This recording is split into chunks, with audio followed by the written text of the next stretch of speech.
Iba't ibang iligal na paputok na nakumpiska ng mga otoridad sa Baguio City at Benguet, pinagsisira. Sundan sa report.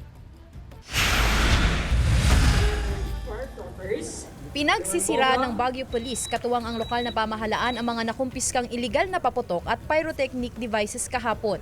Nagkakahalaga ng 81,000 pesos ang mga sinirang iligal na paputok at pyrotechnic devices kabilang ang plapla, fountain, quitis at 5-star. Sa kabuuan, umabot ng mahigit 120,000 pesos ang halaga ng ipinagbabawal na paputok ang sinira ng otoridad mula December 23, 2025 hanggang January 6, 2026.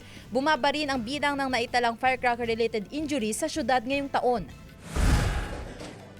Mahigit 40,000 pesos din na halaga ng iligal na paputok ang sinira ng Benguet Police. Kabuang 1,131 paputok at 72 improvised cannons o boga ang nakumpiska sa operasyon ng pulisya.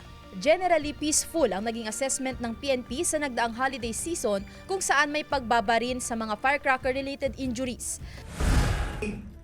Nagsagawa rin ng ceremonial destruction sa mga iligal na paputok at boga ang Ilocos Norte Police. Iniloblob sa drum ng tubig ang mga paputok habang pinitpit ang mga boga gamit ang heavy equipment. Sa datos ng Ilocos Norte Police Provincial Office, 257 ang mga nakumpiskang boga at iligal na paputok. Sa tala naman ng Provincial Health Office mula December 21, 2025 hanggang January 5, 2026, 30 ang bilang ng mga nabiktima ng paputok na karamihan ay minor de edad. Sandy Salvacio, One North, Central Luzon.